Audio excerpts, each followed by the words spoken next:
Bom dia, feliz sábado. Se você quiser acessar o nosso canal, você pode colocar o nome Jean Clássio, tá bom? Jean com G e Clássio com 2 S. E você terá mais vídeos para que você possa estar assistindo. A palavra de Deus nessa manhã, ela nos fala de fé. Fé. Sem fé é impossível agradar a Deus. A palavra de Deus também diz que é necessário que todos aqueles que se aproximam dele creiam que ele é real e que abençoa todos quantos se consagram a ele.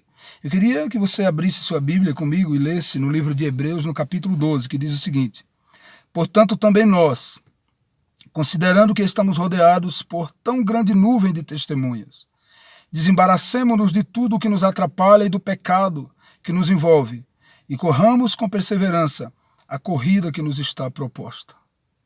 Queridos, Deus criou um plano lá no Éden, Desde o momento da criação, que Deus já tinha um plano especial de salvação para o ser humano. Queria chamar a sua atenção e te dizer que uma grande corrida olímpica, uma grande tocha do Evangelho, o bastão do Evangelho foi acesa lá no Éden, ou nas margens do Éden, através de Abel. A palavra de Deus nos chama a atenção para uma linha, para uma ligação, para uma grande corrente, que ela começa no Éden e ela vem vindo até os dias de hoje. O que a palavra de Deus diz? Portanto, nós, que estamos rodeados por tão grande nuvem de testemunha. Quem que são essas testemunhas? Cabe, olha a nossa obrigação, cabe a cada um de nós abdicar de tudo aquilo que nos atrapalha e do pecado que nos envolve e correr com perseverança a corrida que nos está proposta. Essa corrida, essa maratona espiritual começou lá nas margens do Éden com Abel, com o bastão na mão, levou diante de Deus a oferta certa, a adoração perfeita, e mesmo depois de morto, o seu testemunho de fé ainda é eloquente. Abel desfalece, mas Noé recebe o bastão do Evangelho na mão, e agora começa nos seus dias com a impressão, olhando além do horizonte, ouvindo a voz de Deus, em um ambiente, em um ateísmo instaurado, onde pessoas não acreditavam. Pensa naquele tempo, a chuva vinha, a água, a terra minava debaixo. Aí Deus diz a Noé, fala para o povo que se não convertesse do pecado, vai chover de cima. Noé começa a pregar uma coisa que parece absurdo, mas ele tinha o bastão do Evangelho na mão, ele tinha a tocha acesa do Evangelho, ele corria essa maratona espiritual, ele sabia que havia um futuro, ele sabia que a vida não era limitada de 70, de 80, ou seja, de quantos anos seja, já que na sua época se viviam mais. Ele sabia que tinha algo além do horizonte. Noé faz bonito, e você sabe o que aconteceu, as pessoas pereceram, mas Noé, com o bastão do Evangelho na mão, foi salvo com sua família, porque acreditou na promessa de Deus, ele tinha fé em Deus.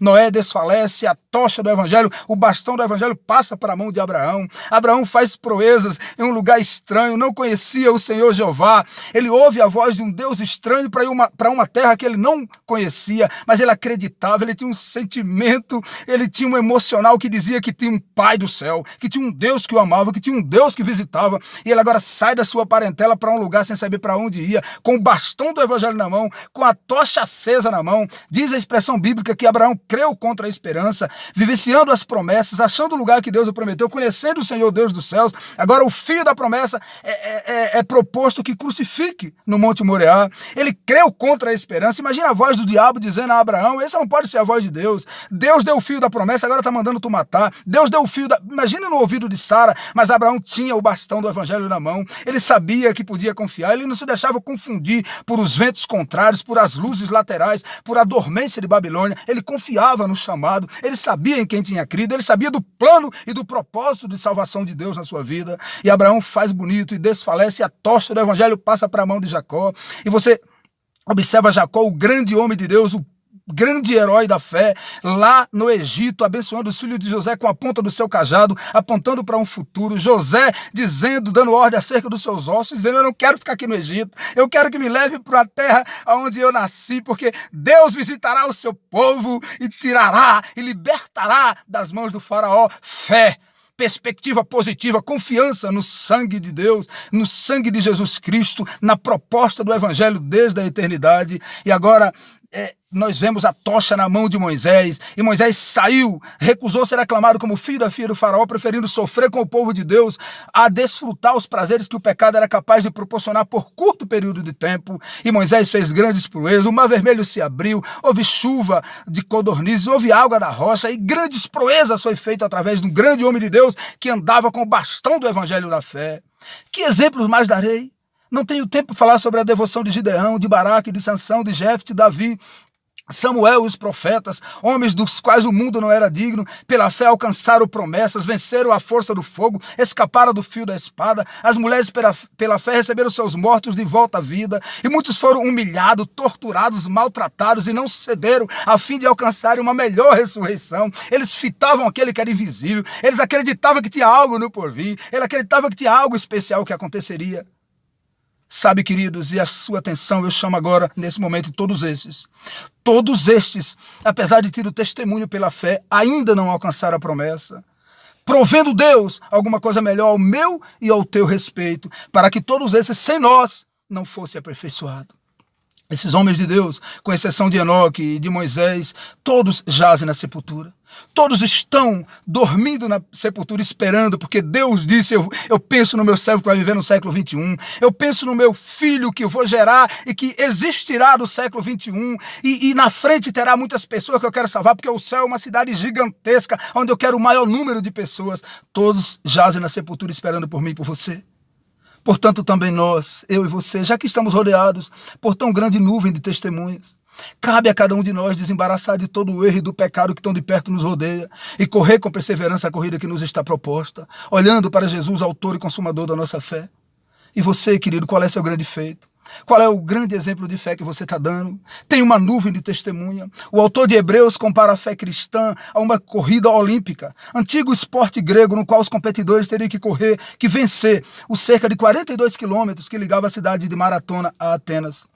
O público que torce por os competidores não são pessoas comuns, mas são celebridades da fé, homens e mulheres que pagaram o preço e que estão aguardando o grande dia da ressurreição para estar com Jesus junto de mim e de você na cidade celestial. O caminho para a vitória é concentrar toda a nossa atenção na pessoa de Jesus Cristo, porque Ele é o nosso ponto de partida, ao mesmo tempo a linha de chegada. Jesus é o nosso melhor orientador, treinador e exemplo, porque Ele já venceu a morte na cruz e conquistou o prêmio do universo. Por favor, coloque sua confiança inteiramente em Cristo. Seja um grande homem de Deus, uma grande mulher de Deus. Pague o preço e dê esse testemunho de fé para a glória do nome do Senhor. Lá no céu será será um momento de encontro especial. Eu quero encontrar com homens e mulheres de Deus e agradecer por palavras iluminadas que mudaram a minha vida. Mas eu também gostaria de, como herói, ser elogiado. Talvez olhar para mim e para vocês, você é do tempo do fim. Fala para mim como que foi difícil viver esses dias. Talvez João olha para mim e para você e diga, você veio do tempo do fim, você foi formado na escola do pecado. Fala para mim, meu amigo, como foi os últimos dias. Eu escrevi sobre você, eu vi um grupo de indivíduos redimidos que se vestia de vestiduras brancas e se limpava no sangue do Cordeiro. Oh, queridos, na eternidade será a alegria duradoura que não se acaba mais. Histórias maravilhosas contaremos na eternidade lado a lado, junto com Cristo, junto com nossos irmãos em Cristo que jazem na sepultura. Por favor, liberte-se do pecado e das influências de Satanás e coloque sua confiança inteiramente no Senhor. Sonhe com esse dia, olhe para esses testemunhos e use isso como base, como parâmetro para que você possa fazer melhor, para que você possa conquistar melhor a fé no Senhor. Por favor, dedique sua vida ao Senhor Jesus Cristo e compreenda que a vida não tem futuro sem Jesus. Tudo é utopia, tudo é vaidade. Acredita no propósito de Jesus Cristo para a tua vida. E lembre-se, a certeza conduz à vitória e a incerteza conduz à derrota. Esteja certo que é real e que funciona e que você é feliz com Jesus Cristo. Ame Jesus, descanse teu coração no Senhor, aquieta teu coração em Cristo e deixa que Ele vai acrescentar tudo de bom para a tua vida, para a glória do nome dele. Que Deus te abençoe em nome de Jesus, amém.